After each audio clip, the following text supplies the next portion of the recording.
Hi everyone, my name is Benjamin Degenhardt and I'm a Pilates teacher, educator, and the founder of 360 Pilates. I'm here to talk about Chapter 9 of Joseph Pilates' first book, Your Health, called Proved Facts. It's a good one. It's a controversial one, but it's also a very important chapter because it talks about one of Joseph Pilates' favorite topics and perhaps one of the most essential cornerstones of the Pilates method, which is the development and fitness of the spine.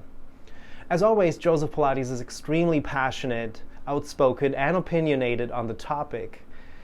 He begins the chapter by establishing his perspective that the human spine, against any commonly held or scientific belief, should be completely upright and straight as a plumb line.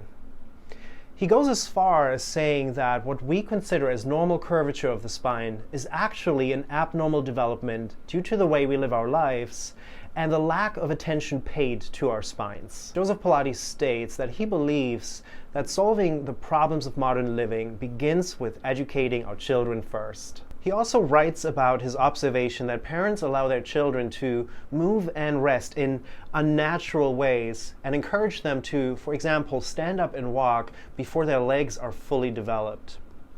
As is common with his philosophy, he instead recommends to let nature take its path and allow children to explore movement fully and in ways that feel natural to them, to then grant them a chance at better, normal, natural development of their bodies. For example, by crawling on all fours until they've acquired the skill and the strength to be able to stand up and walk. Joseph Pilates states that deviating from this results in the very things his method was designed to counter, such as knee imbalances, flat feet, of course spinal misalignments too. He uses photography to make a case that any curvature to the spine leads to, or at the very least contributes to, modern ailments such as lack of balance or organ function, abdominal obesity, shortness of breath, blood pressure ailments, and even heart disease. Now, I have to address the elephant in the room. This chapter and what it implies can be seen as quite controversial given what we know about the spine.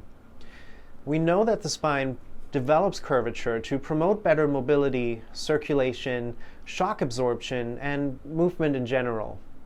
But I believe that Joseph Pilates knew this to be true as well. When you look at the way that he trained, the way that he moved, and the way that he coached others, it is clear that he understood the build and design of the spine quite well, its segmental control, its sequential movement, and any movements that the spine inherently supports.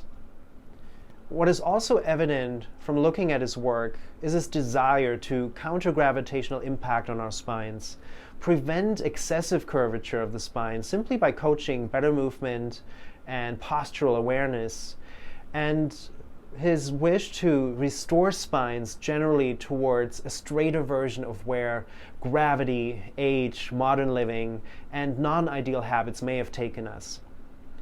I want to end this video by quoting Joseph Pilates from his second book, Return to Life Through Contrology, as I think it's a beautiful summary of what I think he's saying to us all along, even if it is in between the lines. And of course, he's talking about the spine when he says, if you are inflexibly stiff at 30, you are old. If you're completely flexible at 60, you are young. Here's to being young. Thank you so much for watching.